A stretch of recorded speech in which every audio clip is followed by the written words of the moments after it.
오늘 말씀 우리 믿음으로 주님과 동행하라 하는 주제의 말씀 마무리 결론입니다. 사도행전 18장 24절에서 28절 말씀을 보겠습니다. 사도행전 18장 24절부터 교독하겠습니다. 알렉산드리아에서 난 아볼로라 하는 유대인이 에베소에 이르니 이 사람은 언변이 좋고 성경에 능통한 자라.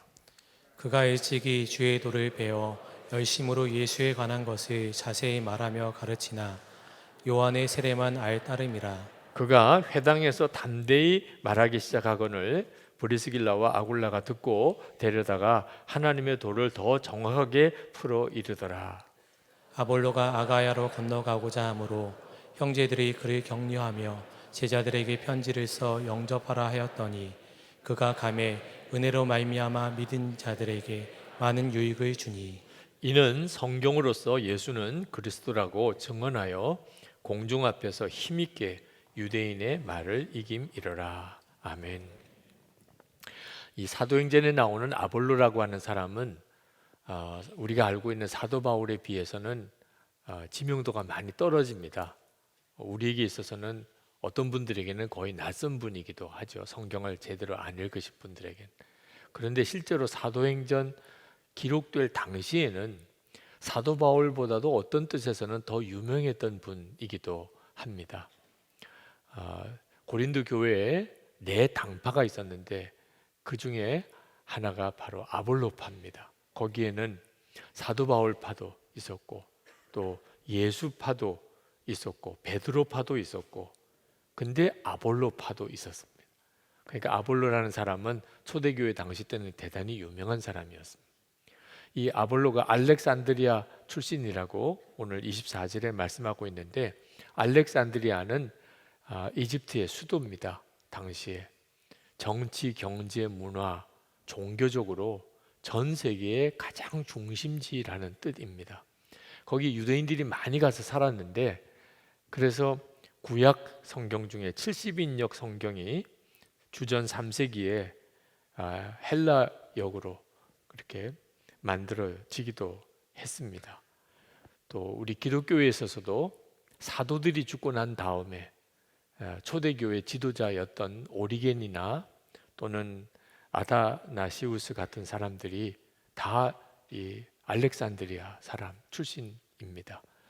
우리 기독교에서도 대단히 중요한 비중을 차지하고 있죠. 바로 거기 출신입니다. 그러니까 아볼로는 구약 성경에 대해서도 어려서부터 잘 알고 있었고 학문적으로도 대단히 뛰어난 사람이었고 언변이 좋았습니다.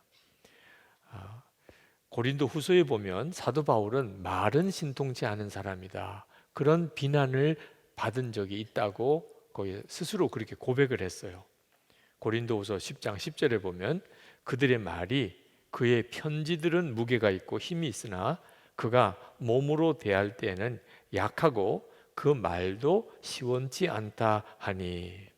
그러니까 사도 바울은 편지를 쓴 것, 우리가 읽고 있는 이 사도 바울의 서신인 성경들은 다 힘이 있고 은혜가 강한데 실제로 만나보면 사람이 너무 병약하고 그리고 말도 시원치 않다.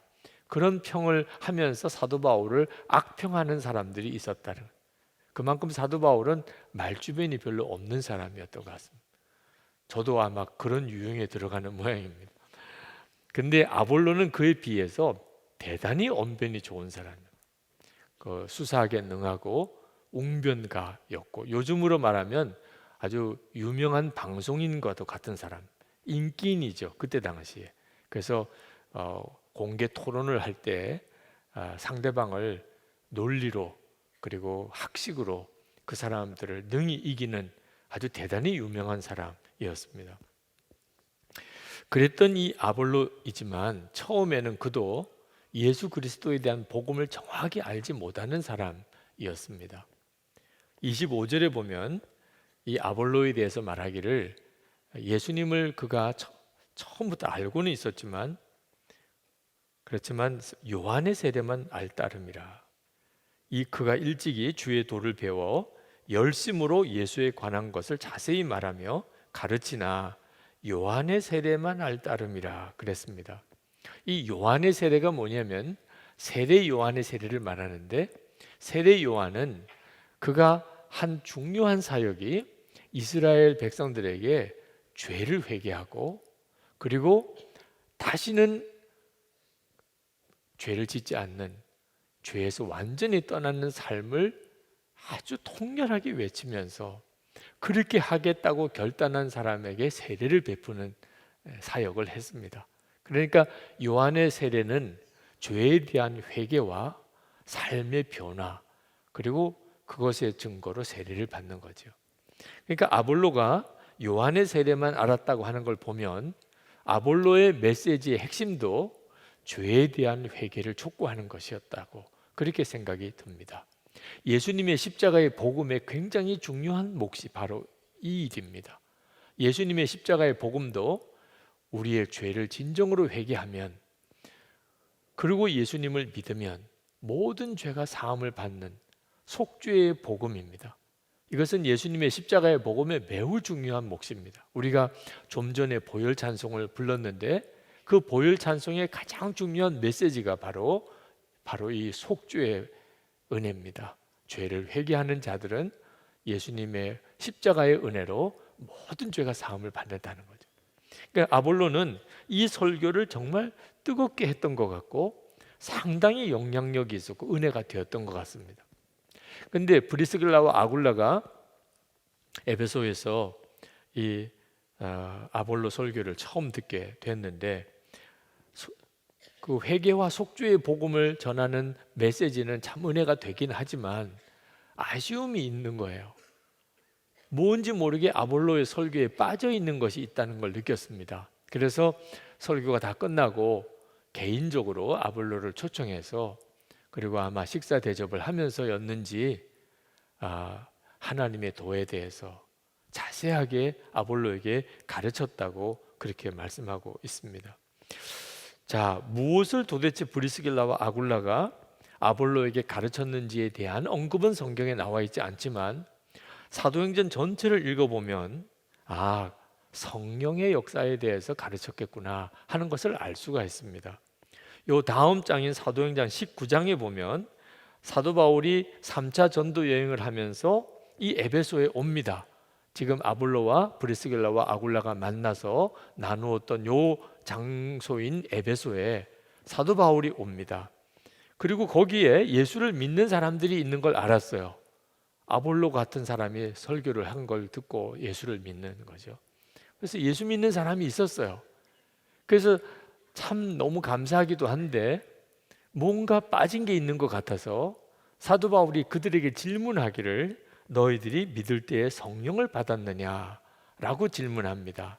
그랬더니 그들이 대답하기를 아니다, 우리는 성령이 있음도 듣지 못하였노라. 그랬던 기록이 바로 그 다음 장에 나옵니다. 그러니까 이 아볼로에게 있어서 결정적으로 빠진 것이 뭐냐면, 우리가 진정으로 회개하고 예수님이 우리 죄를 위해 십자가에 죽으신 것을 정말 믿으면 우리 모든 죄가 사함을 받는다, 이 십자가의 복음을 전하긴 했는데 성령의 역사에 대해서는 너무 모르고 있었다는 거죠. 그것을 아볼로에게 자세하게 가르치게 되고 아볼로가 그로 인해서 온전한 복음을 알게 되는 역사가 오늘 우리가 읽은 본문의 내용입니다. 참 안타깝게도 예수를 믿지만 실제로는 온전한 복음을 알지 못하고 예수를 믿는 이들이 참 많이 있습니다. 대부분 많은 그리스도인들이 예수를 믿는 것을 그저 속죄함을 받는 데만 초점을 둡니다. 예수 믿으면 모든 죄가 사함을 받는다. 그리고 나중에 하나님 앞에 가면 그러면 심판받지 않고 구원을 받는다, 이렇게 연결시켜 버리고 맙니다. 그 사이에 매우 중요한 삶이 예수 믿고 속죄함을 받고 난 다음에 하나님 앞에 가서 심판 자리에 설 때까지의 삶이 빠져 있는 거예요. 속죄함을 받고 난 다음에 하나님 앞에 갈 때까지는 그럼 어떻게 사는 거죠? 그 문제가 십자가의 복음의 매우 중요한 요소인데 이 점이 빠져 있는 그리스도인들이 상당히 많이 있습니다. 바로 그 부분이 성령이 오셔서 성령의 이끌림을 따라 사는 거죠. 이건 우리가 예수님을 믿을 때 너무너무 중요한 문제예요. 근데 우리 안에 오시는 성령의 역사는 도대체 무슨 역사일까요? 아볼로는 성령에 대해서 몰랐어요. 에베소 교회 교인들은 성령이 있다는 걸 듣지도 못했어요. 근데 우리는 성령에 대해서 다 알아요. 이미 다 들었어요. 그렇지만 우리들에게도 결정적인 문제가 있는데 성령의 역사를 대부분 은사나 능력으로만 알고 있는 겁니다. 성령의 은사, 방언을 한다든지 예언을 한다든지 병을 고친다든지 뭐 이런 은사적인 사역에 대해서만 알고 있어요. 성령 그러면 불을 받는 거라고 생각을 해요. 그래서 무슨 큰 기적과 같은 기적이나 능력이 나타나는 것으로만 생각을 하는 경향이 있습니다.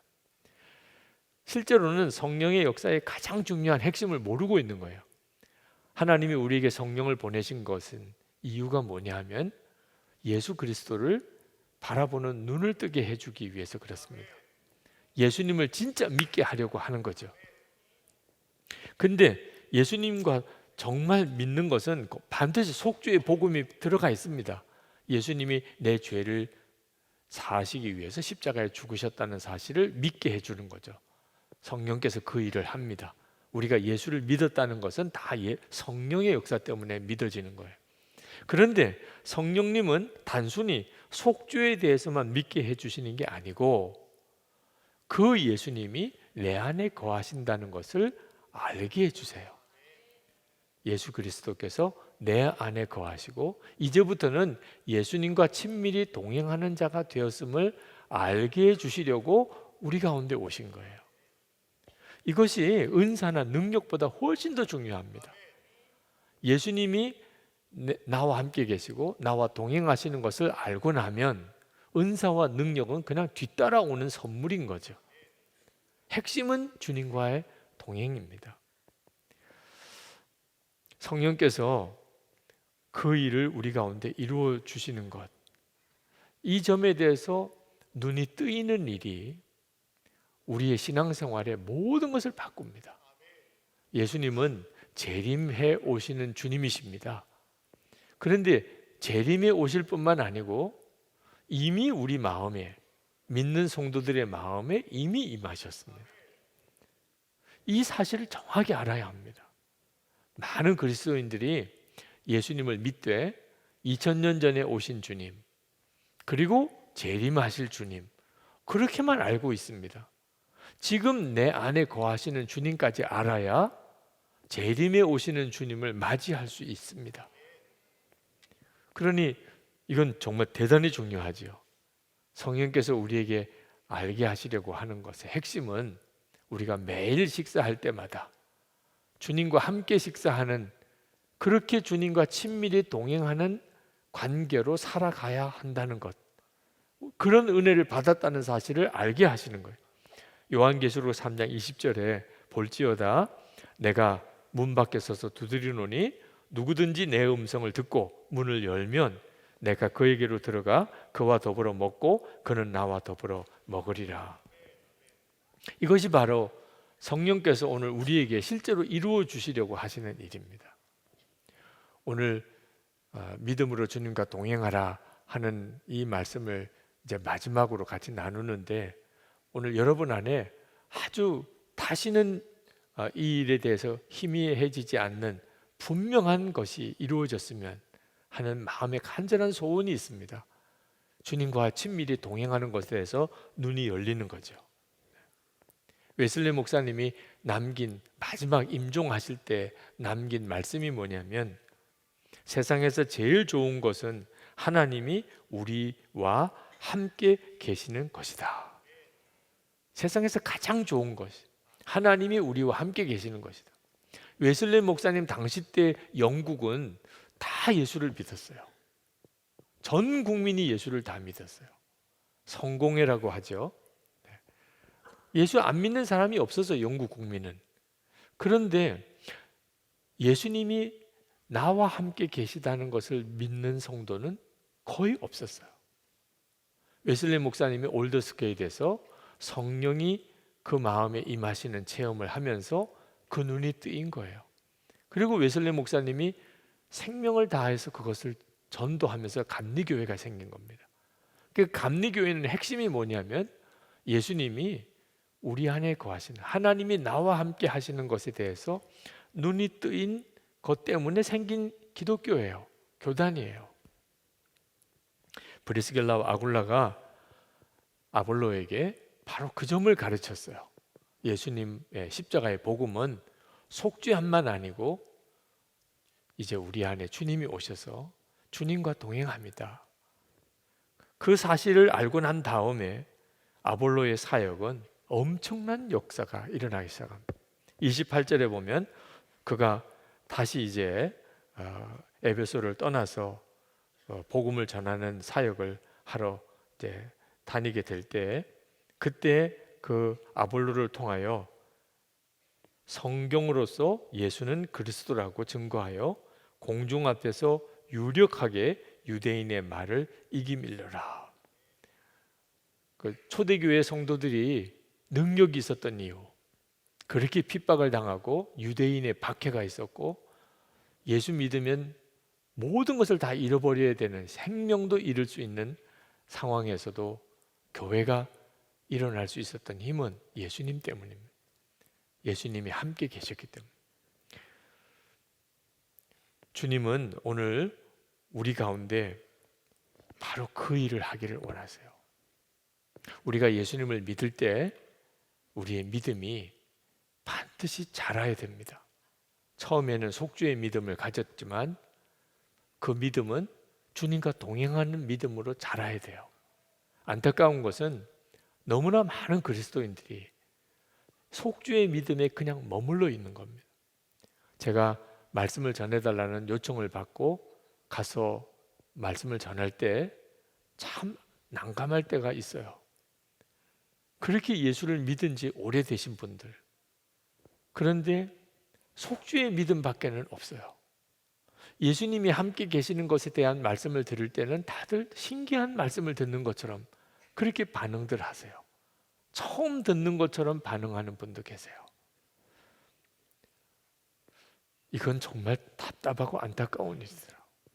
우리가 예수님을 믿고 그냥 한 번 믿은 것으로 끝나는 게 아니고 그 믿음은 계속 자랍니다. 고린도후서 13장 11절에 사도 바울이 이렇게 자기 고백을 했습니다. 내가 어렸을 때에는 말하는 것이 어린아이 같고 깨닫는 것도 어린아이 같고 생각하는 것이 어린아이 같다가 장성한 후에는 어린아이의 일을 버렸노라. 영적으로도 똑같아요. 사도 바울이 자기 자신의 믿음이 계속 자라고 있다는 것을 스스로 안 거예요. 여러분은 여러분들의 믿음이 계속 자라는 것을 느낍니까? 정말 변화되어 가고 있나요? 안타깝게도 많은 그리스도인들이 속죄의 복음을 아는 것에서 딱 멈춰져 버려 있더라. 속죄의 은혜에 대해서는 정말 많이 들었어요. 그런데 자기 자신이 십자가에서 이미 죽었다는 사실에 대해서는 어쩌면 그렇게 한 번도 못 들은 것처럼 반응하는지. 그래서 자기 자신이 십자가에서 이미 죽은 것을 믿는 성도는 찾아보기가 너무 어려워요.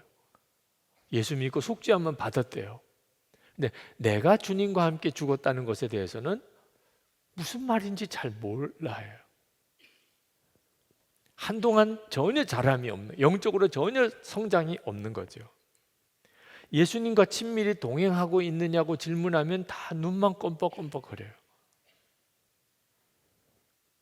이 점이 참 안타까운 겁니다. 우리가 이제 믿음을 가졌으면 예수님과 동행하는 믿음을 가지는 단계까지 반드시 자라야 됩니다. 어린아이 신앙과 장성한 신앙의 차이는 말씀을 받아들이는 차이가 아주 뚜렷한 증거입니다. 히브리서 5장 13절에 보면 이는 젖을 먹는 자마다 어린아이니 의의 말씀을 경험하지 못한 자요. 14절에 단단한 음식은 장성한 자의 것이니 그들은 지각을 사용함으로 연단을 받아 선악을 분별하는 자들이니라. 그러니까 성도가 똑같은 게 아니고요. 어떤 성도는 젖과 같은 말씀만 먹을 수 있어요. 단단한 말씀 못 먹어요. 소화가 안 돼요. 어떤 성도는 아주 단단한 말씀도 잘 받아들여요. 믿음이 장성했기 때문에. 자, 그런 식의 말씀인데 예를 들면 이렇습니다. 우리가 교회 식당에 올라가서 이제 식사를 하는데 나이가 한 50쯤 넘은 어느 성도가 식사를 하는데 가방에서 젖병을 꺼내요. 그래가지고 자, 우리 식사 기도하고 다 드십시다 그러는데 그 분이 젖병을 이렇게 징그러울 거야 아마. 틀림없이 여러분들 보고 아니 세상에 50도 넘은 사람이 젖병을 꺼내서 쭉쭉쭉 젖을 빨고 있으면 그거 얼마나 보기가 민망해요. 우리가 영적인 상태이기 때문에 눈에 안 보이니까 그냥 아무렇지도 않게 같이 있는 거예요.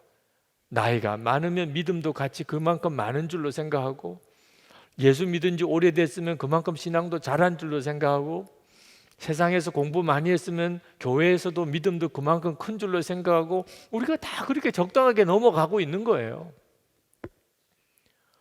어떤 집사나 권사나 장로나 목사나 이런 직분이 그 사람의 믿음인 것처럼 그냥 우리는 그렇게 넘어가고 있는 거예요. 실제로 가만히 보면 굳은 말씀, 제대로 된 진짜 양식이 되어지는 말씀은 제대로 소화를 못 시키는 성도들이 너무너무 많아요. 그냥 젖과 같은 말씀, 그냥 젖병 물려줘야만 그 정도로만 소화시킬 수 있는 성도가 너무 많다니까. 고린도 교회도 그랬고 히브리서에도 그저 안타까움을 기록하고 있어요. 여러분 자신은 내가 젖을 먹는 성도인지 내가 밥을 먹는 성도인지 얼마만큼 내 믿음은 자랐는지 여러분도 궁금하시죠? 혹시 진짜 가방에서 젖병 꺼내가지고 물고 있는 정도는 아니야? 그럴 수도 있어요. 지금 한번 점검해 볼까요? 빌립보서 1장 29절 한번 같이 읽읍시다. 그리스도를 위하여 너희에게 은혜를 주신 것은 다만 그를 믿을 뿐 아니라 또한 그를 위하여 고난도 받게 하려 하심이라. 아멘. 네. 자, 우리에게 하나님이 은혜 주신 것은 그저 예수님을 믿을 뿐만 아니고 여기 믿을 뿐만이라는 것은 속죄의 은혜를 받은 기쁨과 감사예요. 예수 믿고 죄사함 받고 하나님 자녀 되고 그런 은혜가 참 너무 감사하죠. 그런데 그것뿐 아니라 예수님을 위해서 고난도 받게 하려 하심이라. 자, 이 고난도 받게 하려 하심이라는 말씀 앞에서 아멘. 그렇지요. 제가 벌써 알고 있었어요. 저는 고난이 이제는 저에게는 복이에요. 이런 분도 있어요. 이런 분은 밥을 먹을 수 있는 믿음이 생긴 분이에요. 고난, 예수님을 위해서 고난을 당하는 것이 기쁨이에요. 주님 앞에 가면 주님 앞에 고난 당하다가 주님 앞에 가야지. 편안하게 살려고만 하다가 주님 앞에 가면 어떻게 주님 앞에 설 수 있겠어? 이런 생각이 되시는 분은 믿음이 그만큼 자란 거죠. 근데 고난도 받게 하려 하심이라. 못 본 걸로 하겠습니다. 이렇게 넘어가시는 분, 요건 내 말씀이 아니네. 이렇게 지나가시는 분들도 있다니까요. 네. 그래서 예수 믿고 실제로는 핍박 당할까봐, 어려움 당할까봐, 순교하랄까봐 순종도 못하는 분들이 얼마나 많은데, 예수 믿는 한국 교회 성도들 중에 실제로 고난 문제가 해결 안 된 성도가 너무너무 많다니까. 다 젖병 물고 있는 거예요. 젖병 물고. 고난 문제만 나오면 다들 다 숨어요. 이건 내 이야기 아니구나. 지금 이 자리에도 여러분 자신의 영적인 상태가 어떤지를 그냥 요 말씀 하나 가지고 여러분도 분별이 어느 정도 돼요. 내가 지금 믿음이 제대로 자라지 못하고 있구나. 여전히 이거 해주세요. 해결해 주세요. 도와주세요. 살려주세요. 이러고만 있지. 주님을 위해서 당해야 될 고난이라면 주님, 오히려 이것이 제가 복인 줄 믿겠습니다. 예수를 믿는데 대가를 지불해야 돼요. 주님, 너무 감사합니다. 이렇게까지 나올 수 있는 믿음이어야 한다는 거죠. 초보적인 교리에만 머무는 신앙생활 하면 절대로 믿음이 안 자랍니다. 히브리서 6장 1절에 보면 1절 2절에 보면 그러므로 우리가 그리스도의 도의 초보를 버리고 죽은 행실을 회개함과 하나님께 대한 신앙과 세례들과 안수와 죽은 자의 부활과 영원한 심판에 대한 교훈의 털을 다시 닦지 말고 완전한 대로 나아갈지니라. 자, 이 말씀을 여러분 잘 보셔야 되는데, 예수를 믿고 난 다음에 안타깝게도 많은 그리스도인들이 죄사함 받고 세례 받고 안수 받고 능력 받고 죽은 다음에 영생을 얻는 그런 정도의 교리 범위에서만 계속 머물러 있어요. 예수 믿고 내가 아는 내용이 거의 요 정도 범위에서만 있어요. 그럼 뭐가 더 있나요? 여기에 뭐가 더 있는 거죠? 주님과 동행함이 있는 겁니다. 예수님이 내 왕이 되시고 이제는 내가 주님께 온전히 순종하며 주님이 늘 나와 함께 계셔서 내 모든 생각과 판단을 주님이 주관하시고 주님이 인도하시는 바로 그 삶이 있어야 우리가 온전한 믿음의 사람으로 가는 거예요. 근데 안타까운 것이 이 문제가 빠져 있는 겁니다. 한국교회 교회의 심각한 문제예요. 속죄에 대해서도 알아요. 세례도 받았어요. 안수도 받아서 사명도 감당해요. 그리고 능력도 경험도 했고 죽은 다음에 영생에 대한 믿음도 있어요. 근데 주님과 동행하십니까? 이렇게 물어보면 마치 처음 들어본 말씀처럼 당황해해요. 주님과 동행한다니요. 주님과 동행하지 않으면 그러면 눈이 열리지 않는 것들이 어떤 것들이 있느냐 하면 자기가 착한 사람이라고 생각해요. 여러분이 스스로 생각할 때 나는 참 착하구나. 나만한 사람 있으면 나와보라 그래. 그렇게 생각되시는 분들이 있으실 거예요. 네. 의외로 많습니다. 네. 아닌 것처럼 이야기해도 속으로는 내가 다른 사람보다 못한 게 뭐 있어 이렇게 생각. 그런데 주님을 만나는 딱 순간에는 성경에 그런 부분들이 나와요. 요한계시록에도 요한이 예수님을 만납니다. 그때 죽은 사람처럼 엎드려져요. 감당할 수가 없어요. 주님의 영광 앞에서. 그러니까 주님과 동행하는 사람의 특징은요, 나 자신이 가장 부족한 사람이구나. 내가 가장 죄인이구나. 옆 사람도 죄인이에요. 보지는 마세요. 네. 안 봐도 틀림없어요. 네. 죄인 아닌 사람이 없어요. 다 겉으로는 이뻐 보여도 한성질 하는 사람, 네. 겉으로는 아주 착한 사람처럼 보여도 고집 대단한 사람. 네. 우리가 다 그런 육신적인 본성을 다 가지고 있어요. 그런데 나보다는 나아요. 주님을 만난 사람은 그 점이 깨달아져요. 나보다는 나아요. 나보다. 근데 주님을 만나지 못한 사람은요, 세상에 이렇게 나쁜 사람들이 많아? 마음에 드는 사람 한 사람도 없네? 이 교회는 좀 좋은 교회인가 하고 왔더니 맨 흉악한 사람들 뿐이네? 이렇게 되는 거예요.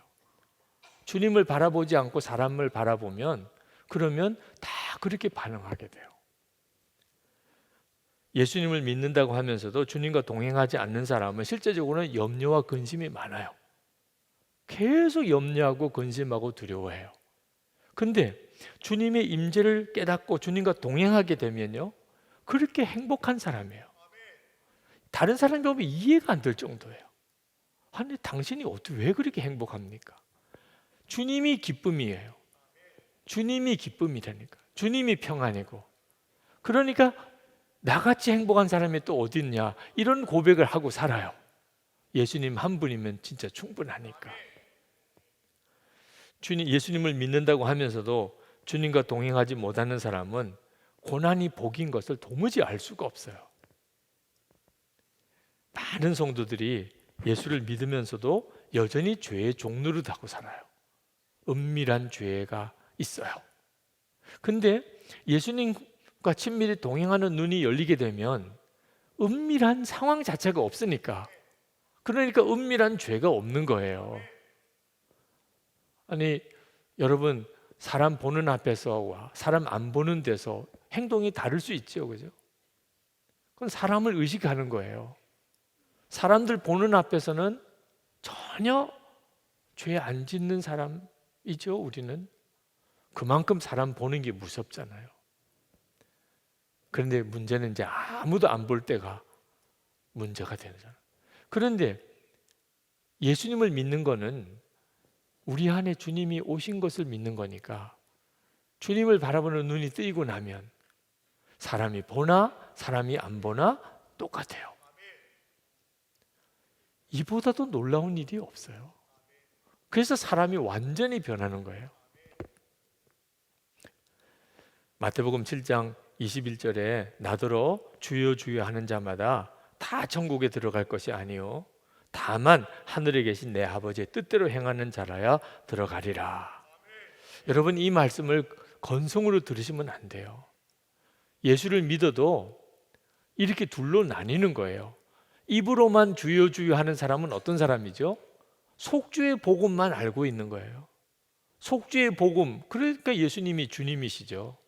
나도 예수님을 믿어, 이렇게 말을 하는 거예요. 예수 믿으면 모든 죄 사함 받는다고 했잖아요. 나도 그렇게 믿습니다, 이러는 거예요. 그런데 그런 믿음만 가지고는 하나님의 뜻대로 사는 보장이 없어요.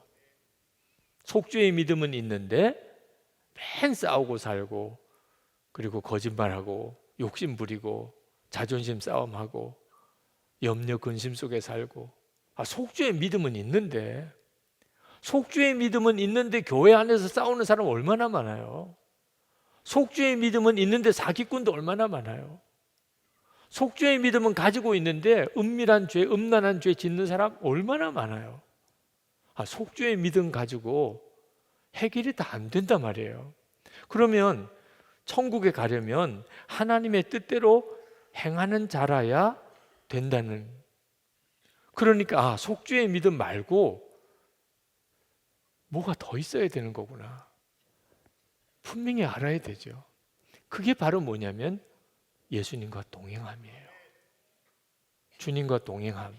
예수님과 동행하는 자여야 원수도 사랑하게 되고 항상 기뻐하고 모든 일에 감사하고 죄 안 짓고 살고 거짓말 못하고 죽음도 두려워하지 않고, 이러니 진짜 기적이죠. 이 모든 일이 나와 함께 계시는 주님을 믿고 동행하면서 일어나는 일들이에요. 그러니까 여러분의 믿음이 주님과 동행하는 믿음으로까지 성장해야 하는 겁니다. 최근에 두 분 다, 남편 목사님, 아내 목사님 두 분 다 목사님이신데 미얀마에 선교하시던 목사님 부부가 계셨는데, 남편 목사님이 세상을 떠나셨어요. 먼저 그 아내 되시는 목사님이 예수 동행 세미나에 참석을 하셨습니다. 제가 장례 때 가 뵙지를 못해서 너무 미안해서 인사를 드렸더니 세미나에 다 끝나고 난 다음에 부탁을 하나 하시더라고요. 책을 하나 쓰시게 됐는데 추천사를 목사님이 좀 써주시면 좋겠습니다. 그렇게 하시죠. 그래서 이제 원고를 보내달라고 그랬더니 원고를 보내주셨어요. 제가 그 원고를 쭉 읽어보는데 그 남편 목사님이 세상 떠나실 때 그 이야기를 쭉 쓰셨더라고요. 굉장히 감동이 되더라고요. 야, 참 귀한 분이셨구나. 그냥 속죄의 믿음으로는 그렇게 할 수가 없어요. 죽음이 눈앞에 실제로 왔을 때, 그때 어떻게 죽음을 내가 대할 수 있을까? 뚜렷이 갈라집니다. 주님과 늘 동행했던 사람과 그냥 속죄의 믿음만 가지고 살았던 사람은 실제로 죽는다는 상황이 딱 현실이 되었을 때 반응이 완전히 달라요. 그 남편 목사님이 어떤 분이었는지는 지금 다 설명을 드리기는 어렵지만 이런 구절이 있어요. 호스피스 병원에 누워 남편은 자신이 먼저 하나님을 만나러 간다고 자랑을 했다. 참 이해가 잘 안 되죠. 네. 너무 자랑을 기뻐하는, 내가 당신보다 먼저 하나님을 만나러 가. 이런 믿음은 결심해서 생기는 것도 안 됩니다. 주님과 늘 동행하는 사람으로 살지 않는 사람은 막상 진짜 중요한 문제에 딱 만났을 때 믿음으로 대처를 못합니다. 신학생 제자훈련 세미나 때 어느 전도사님이 막 울면서 와서 고백을 해요. 목사님, 제 눈이 뜨인 것 같습니다. 정말 함께 하시는 주님을 이제 알게 됐습니다. 이건 정말 놀라운 일이죠. 여러분 꿈을 꿀 때가 있으시죠? 여러분이 꿈을 꾸면서도 막 누구를 만나고 무슨 일을 겪잖아요. 근데 그건 다 꿈이죠. 깨고 나면 현실로 돌아옵니다. 그죠? 근데 우리가 지금 현실이라고 생각하는 것이 사실 알고 보면 꿈과도 같아요. 눈이 여기서 여러분이 영적인 잠이 깨나면 지금 여러분이 진짜라고 보는 것들이 오히려 다 꿈 같고, 여러분이 생각할 때는 너무 막연하다고 생각하는 하나님의 나라, 지금 나와 같이 계시는 예수님, 이게 놀라운 현실이 돼요. 이 은혜가 여러분에게 있기를 축복하는 겁니다. 여러분 안에 계신 주님을 진짜 알게 되면 비로소 여러분은 인생을 제대로 보게 돼요. 무엇이 중요한지, 무엇이 중요하지 않은지. 요즘에 뭐 뉴스에 막 나오는 일들, 하나님이 보실 때는 정말 아무것도 아닌 일들이 많아요. 뭐 연예인의 기사든지 스포츠 소식이든지, 우리 주님이 보실 때는요 진짜 하품 나올 이야기. 우리들에게는 그것 때문에 막 모든 것이 다 거기에 쏠려 있는 것 같고, 그것 때문에 기뻤다가 그것 때문에 슬펐다가 사실은 꿈을 꾸고 있는 거예요. 그게 영적으로 잠이 들어있는, 세상에 취하여 영적으로 잠이 들어있는 거예요. 근데 어느 날 주님이 나와 함께 계신 게 믿어졌어요. 완전히 다 달라져 버려요. 세상이 완전히 다 달라 보이는 거죠. 어느 교우 한 분이 예수 동행 일기를 쓰면서 겪은 일을 게시판에 이렇게 글을 올린 적이 있습니다. 목사님께서 예수님이 여러분 안에 계시다는 것이 실제처럼 느껴지지 않아서 삶이 변화되지 않는다면, 담임 목사가 여러분 집에 같이 산다면 어떤 변화가 있을지 생각해 보십시오 라고 말씀하실 때, 정말 그런 일이 우리 집에 일어난다면 어떻게 될까 생각해 보았습니다. 우선 집 청소, 특히 화장실 청소 확실하게 하겠지요. 목사님이 같이 사시는데 아마 목소리는 다 낮출 겁니다. 우리 집 싸울 때 보통 아니거든요. 평소에는 대충 하던 식사기도 오래 할 것 같습니다. 식구들에게 아주 인격적으로 대우할 것 같습니다. 가정 예배 반드시 드리겠지요. 아마 TV는 치워버릴 겁니다. 시간만 나면 성경 볼 거예요. 목사님 주무실 방 이불 깔아 놓아 드려야 되겠지요. 이 외에도 아마 여러 가지 있을 것 같습니다. 뭐 그렇게 쓰셨어요.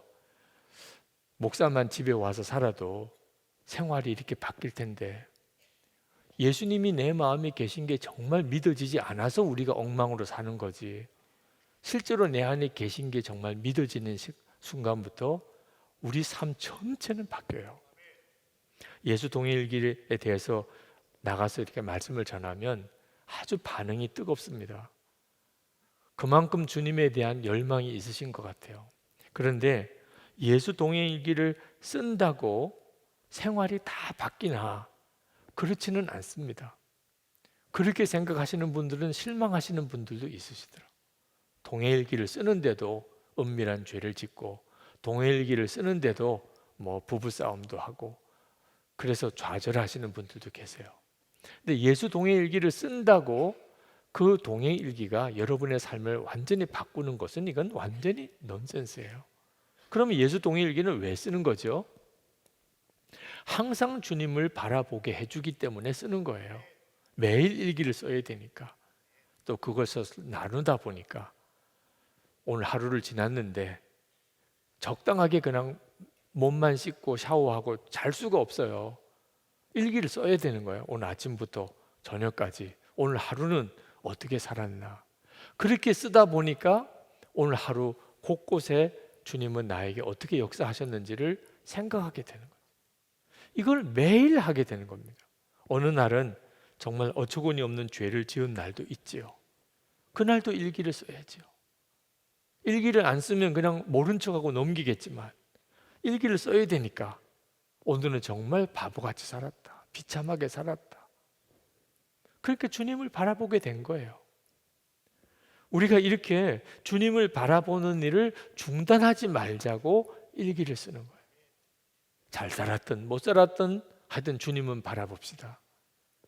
여러분이 그렇게 하면 반드시 주님이 여러분 안에 거하시는 게 믿어지게 돼요. 그 다음부터 여러분의 삶 전체는 완전히 달라지게 됩니다. 믿음으로 주님과 동행하기 시작할 때부터 비로소 인생은 완전히 달라지게 돼요. 우찌무라 간조가 이런 말을 했습니다. 하나님께서는 세상에 썩을 물건, 곧 금, 은, 토지, 가옥의 분배에 있어서는 심히 불공평하시다. 그러나 하나님이 인류에게 주시는 가장 좋은 선물, 곧 성령을 주시는 데는 공평하시다. 아니, 도리어 가난한 자에게는 후하시고 부자에게는 박한 것처럼 보인다. 여러분은 어느 쪽을 택하고 싶으세요? 여러분 안에 계신 주님, 그 주님을 내가 분명히 알기를 더 원합니다. 그 다음에 재물도 있는 거고 건강도 있는 거고 또 세상에서 성공도 필요한 거예요. 주님을 알지 못하고 그 모든 것은 사실은 다 나중에 가면 오히려 마음과 생각을 빼앗겨 버리는 비참한 처지가 되어버리고 맙니다. 이제 오늘 이 밤에 하나님께서 여러분에게 지금까지 가지고 있었던 주님을 향한 믿음이 또 한 번 분명하게 새로워지는 역사가 있기를, 이제부터는 정말 주님과 동행하는 믿음의 삶을 살게 되기를 축복합니다. 주님 바라보는 눈이 뜨이기를 위해서 우리 기도하십시다. 우리 시선이라는 찬양 우리 함께 부르시고 그리고 합심해서 기도하겠습니다.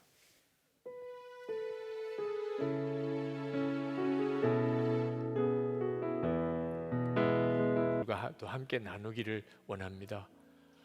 정말 주님과 친밀하게 동행하는 그 삶을 실제로 제가 누리고 경험하며 살게 해 주옵소서. 오늘도 여러분이 정확하게 기도하시기 바랍니다. 주님, 제가 원하는 것은 오직 하나밖에 없습니다. 주님과 친밀히 동행하는 것이 내게 분명한 실제가 되기를, 너무나 분명한 경험이 되기를 원합니다. 하나님, 그렇게 저를 이끌어 주소서. 주님의 역사하심을 우리가 정말 믿고 여러분의 마음에 간절한 소원이 되어서 주님께 기도가 드려지기를 원합니다. 주여 부르짖고 기도하십시다. 주여! 하나님, 놀라우신 주님의 은혜와 하나님의 역사하심, 하나님 갈망하고 소원함, 하나님의 능력에 주님의 역사하심, 하나님 믿고 하나님 주님께 나아가는 하나님 주님께 구하는 자여 반드시 누리시겠다고 주님의 역사를 누리시고 아버지 하나님, 하나님 항상 주님 놀라우신 주님, 은혜의 주님, 역사하신 주님, 항상 축복하고 놀라우신 하나님의 은혜, 하나님 건강한 하나님 교회가 그리 되기를 원합니다. 모든 성도들이 그리 되기를 원합니다.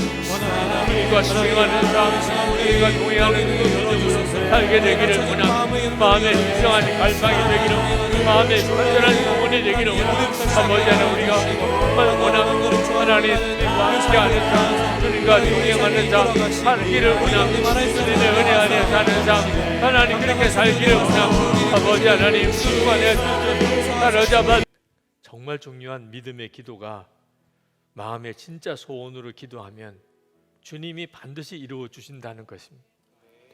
주님을 실제로 인격적으로 만나고 주님과 친밀히 동행하기를 제가 정말 원하면 반드시 주님이 하신다. 지금은 혹 아직까지는 온전한 믿음이 아닌 것 같아도, 여전히 막 흔들릴 때가 많아도 저는 믿습니다. 주님은 그 일을 이루실 것이라. 그리고 지금까지 주님은 너무나 놀랍게 그 일을 이끌어 주셨습니다.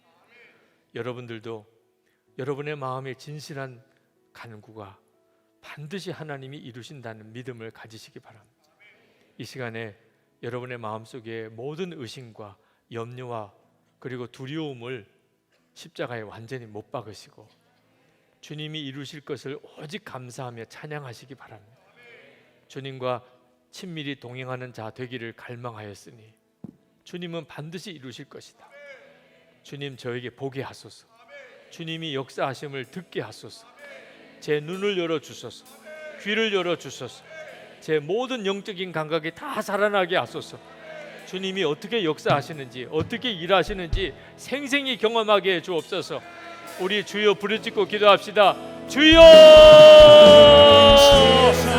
할렐루야. 은혜로우신 주님, 놀라우신 하나님, 놀라우신 주님, 은혜로우신 하나님, 역사하시는 주님, 우리를 하나님 사랑하는 성도들 하나님 그 마음에 품에서 풀어지게 하시고 하나님 그대의 눈이 열리게 하시고 하나님 주님께로 더 나가게 하시고 하나님 역사를 분명하게 체험하게 하여 주시기를 원합니다. 주여 역사하소서. 주님 역사하소서. 주님 역사하소서. 주님 역사하소서. 하나님 사모하옵 하나님 갈망하옵 하나님 역사하소서. 주님 나의 주님 마음의 심정 하나님 준비된 영혼들마다 진정으로 마음에 소원한 이들마다 하나님 역사하소서. 오 주여 역사하소서.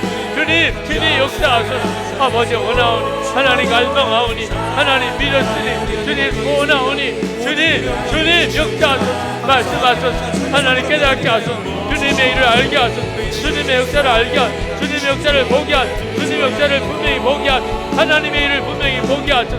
하나님 역사를 분명히 보게 하소서. 하나님의 일을 분명히 보게 하소서. 하나님의 계획을 분명히 깨닫게 하소서. 오 주여 이 시간에는 함께 하시는 주여 이 시간에는 역사하시는 주여 이 시간에 일하시는 주여 주님의 일하심을 주님의 역사하심을 하나님 분명하게 체험하게 하여 주소서. 분명하게 알게 하여 주소서. 주님 분명하게 알게 하여 주소서. 아버지 하나님 두려워하지 않은 하나님 염려하지 않은 하나님의 종이 되게 주님의 기뻐하는 종 되게 하소서. 주님이 원하시는 주님이 기뻐하는 길 주님의 역사하시는 길 가게 하여 주시기를 원합니다. 놀라우신 하나님 아버지 하나님 충만하신 하나님 은혜의 주님 충만하시는 주님 부으시는 주님 충만하신 주님 은혜로우신 아버지 주님 우리 마지막으로 함께 합심해서 기도할 제목은 주님 가정에서 일터에서 교회에서 저를 통해서 역사하소서. 주님 저를 사용하소서. 우리 가족들에게 우리 교우들에게 내가 일하는 일터에서 주님 저를 통해서 지금도 살아계심을 드러내소서.